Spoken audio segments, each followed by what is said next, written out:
They were back for another edition of ranking everything I watched for the first time in the previous month. It rolls right off the tongue.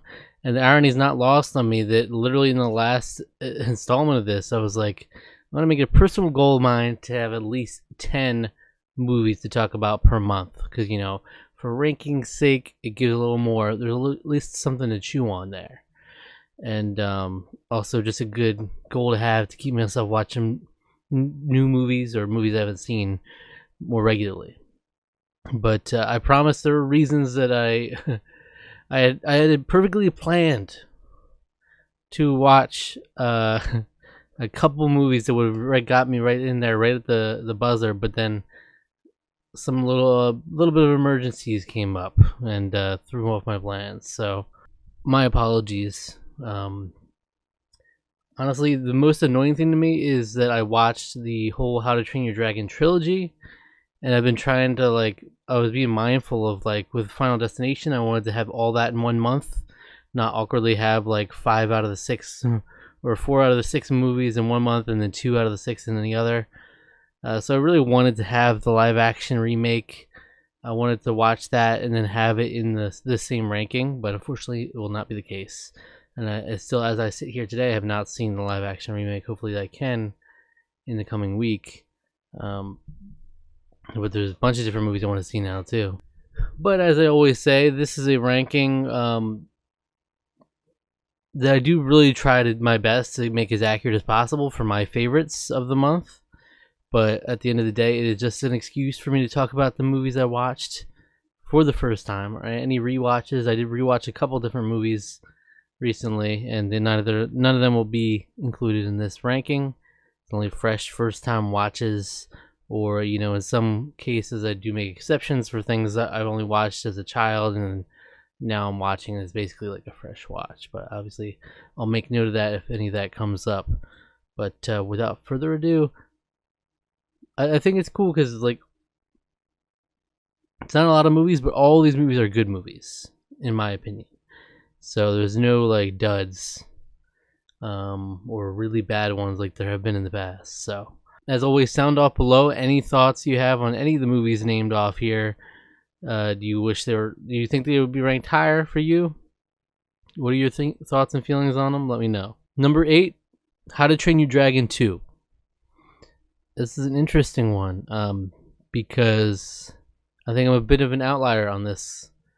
I said all the movies were good movies, and that's true, but for me, this is the most of all of them. And I know How to Train Your Dragon is often lauded for being one of the most consistent trilogies ever, which for the most part I would agree with that. I just do think this is a significant step down from the others, actually. I'm not really of the opinion that it's on par with the others. I think it is a noticeable step down. And for me, the whole mother plot line, that is something I struggled with a little bit. It wasn't very satisfying to me. There were definitely significant, emotional, heartfelt moments in the movie, which I appreciated. But they just didn't work for me as much, given the whole context. So at the end of the day, I thought it was decent, but definitely not as standout as the other 2 How to Train Your Dragon films. I didn't preface this at the top, which I should have. Big mistake there. But I make a point to not have any spoilers in these rankings ever, because I want you to be able to watch them, because you never know what batch of movies you're going to get. It's just a random hodgepodge of movies I happen to watch for the first time in a certain month.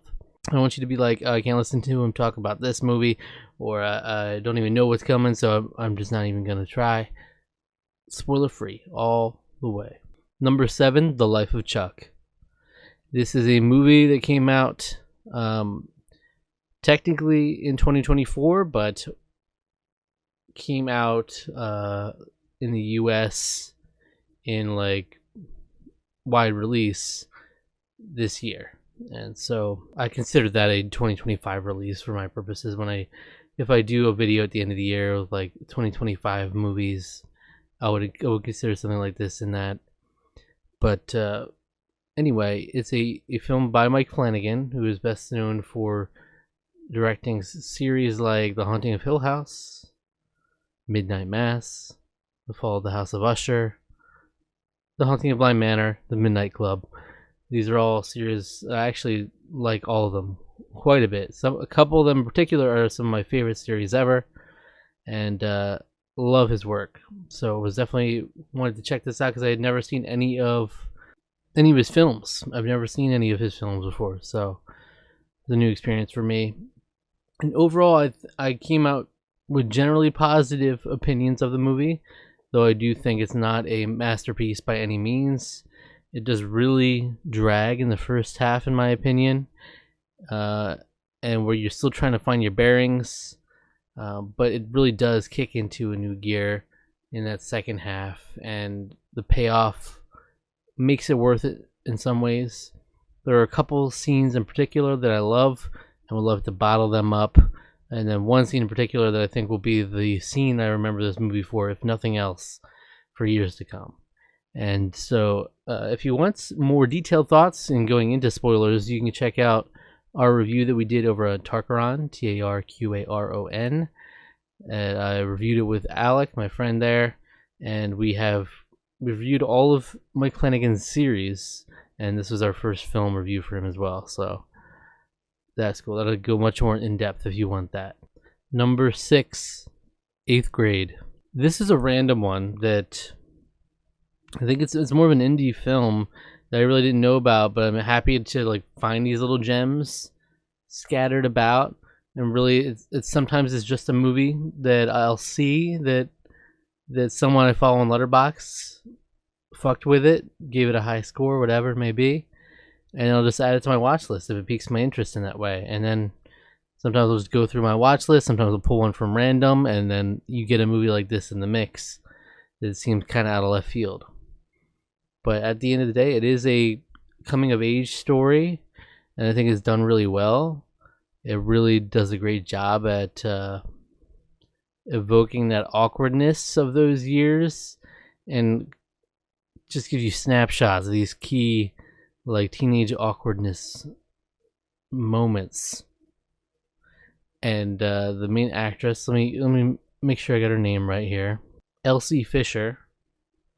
Obviously, a very young actress. She really sells it really well. She's excellent in this. I'm always surprised when we have like these indie films that just have this great performance out of nowhere. Josh Hamilton also randomly is the dad here in this movie, and he's very endearing. It's an interesting performance, but the character itself, very endearing. And I really liked this movie. I didn't love this movie. That was pretty dramatic. You know, it would have been higher in this ranking probably if I loved it. But I did really like it, and I appreciated it for what it was. And yeah, it's those personal, awkward, intimate moments that are like really well done in this movie. And it's got shades of DD, which is a movie that was on a previous month ranking for me, a movie that came out last year. For me, that one was a couple notches higher than this one. But I know a lot of people loved this movie even more than I did, but I definitely would still recommend it. Number 5, Blackfish. This is a 2013 documentary. You might have heard of it. It's very, very well known. In terms of, if you don't know based on the name, it's the orca whale SeaWorld documentary. It's the big SeaWorld expose, essentially. And I've known of this documentary's impact for years and years, but I never actually got around to watching it myself, and I was really impressed with it. It was very engaging. I was locked in, and they had my attention all the way through. And I think it was an important film that I really think the impact is significant, and it's a story that was definitely worth getting out there. And I think it was told really well in this documentary.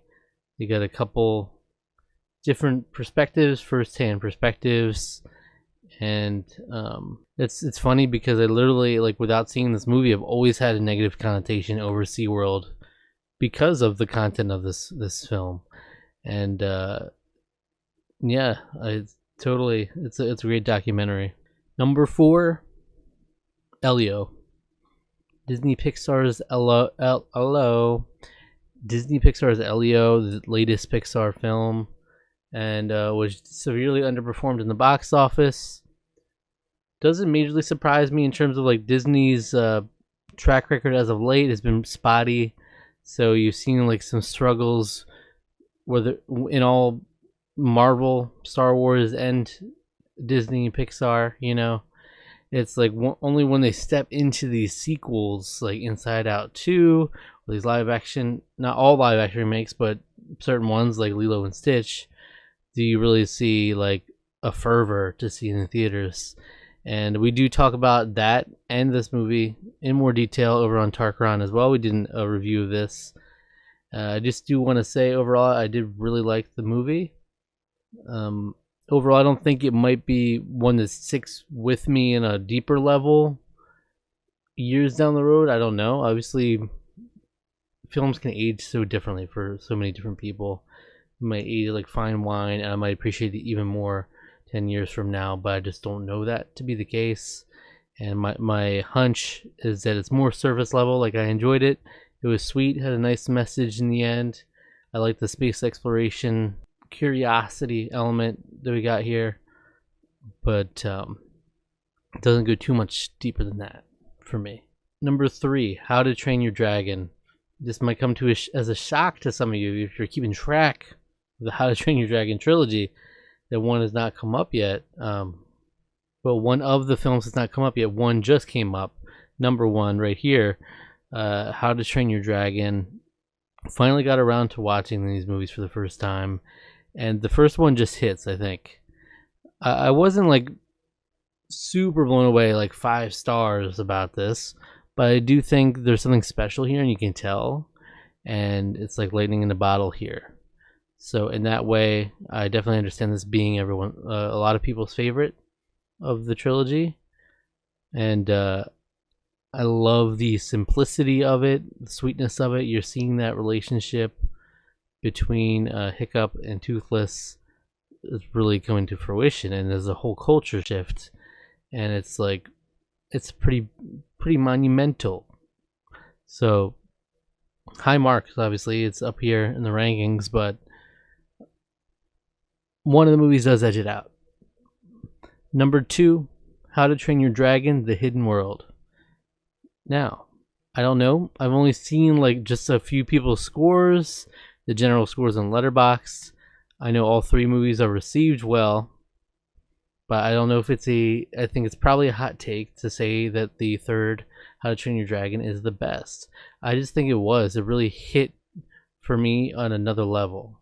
I loved it. Visually, it was really impressive to me. Even for 2019, I thought it was really like head and shoulders above the other How to Train Your Dragon films, and it was like so significant that there was not only really beautiful, but some actually like great direction in terms of like cinematography and shot composition in general. Like several noticeable, really well composed shots and really clever shots, really using the space well, and those stood out to me. And a lot of times in movies they don't. It's like a lot more subtle, and you have to think about it after the fact. Like, oh, I wasn't even paying attention that much, but it's like it makes its presence known, like the quote unquote camera work of an animated film like this. Really well done, and I think the emotional payoff is just so good in this film, and I actually loved it. I came away loving it, and I was sometimes I have to go with my gut feeling. And when I was comparing How to Train Your Dragon and The Hidden World, I was like, these are both stellar movies, and to some extent I want to give credit to the original, because even if the sequels still hold up in comparison, they are inevitably derivative of the original at the very least. With any kind of movie in general, usually that's why it's rare to see like a sequel even like rival the original of most series, because it's like at some point you're retreading similar territory, and luckily they kept it tight with a nice trilogy here. But I just think that The Hidden World did enough, and my feeling was much more passionate after watching The Hidden World than it was for How to Train Your Dragon. Again, that could be something that changes over time. I might come up on How to Train Your Dragon, but it was an easy like 4.5 stars on Letterboxd for me for The Hidden World, so I gave that the edge. But ultimately, that only came in at number 2. What I did give the edge overall, number 1, is Bring Her Back. Oh my god, this movie was awful.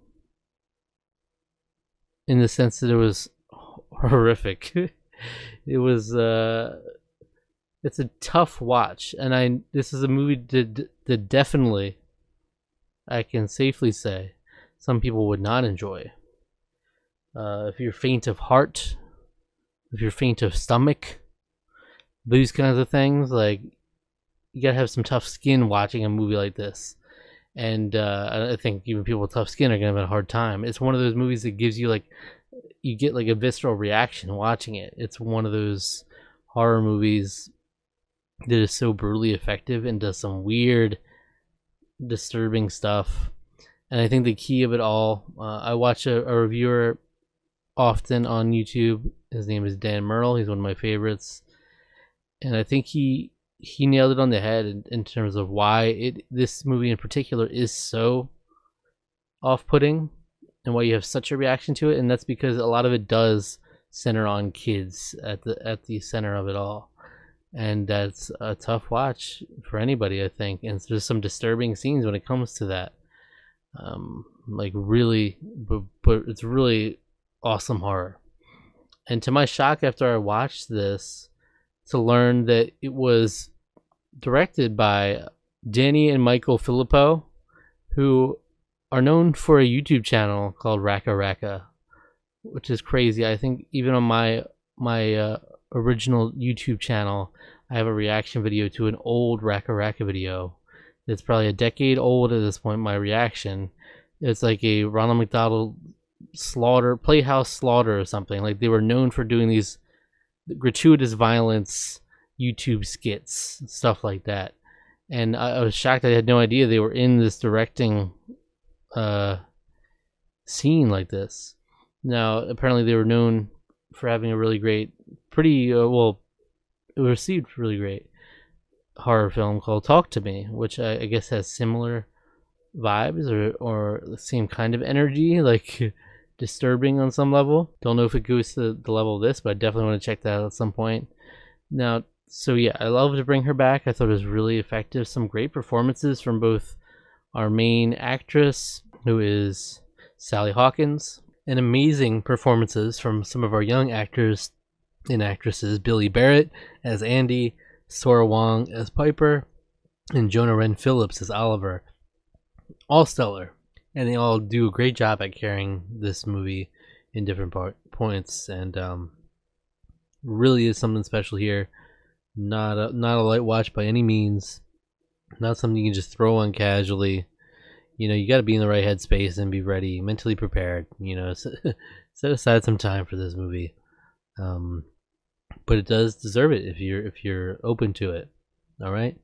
And that's it. That's it for June 2025. Everything I watched for the first time in June. Now I'm going to try to get back to 10 movie minimum. That would be ideal. I will say, recording this 9 days in, I have yet to watch a new movie for the month. Maybe not a good sign, but I'm going to do my damnedest to make it happen. There you have it. Let me know your thoughts on any of these movies. If you've seen them, let me know anything you've been watching recently, something I should check out. I'd love to hear from you. All right? And subscribe to the channel for more things film, television, and reality TV. All right?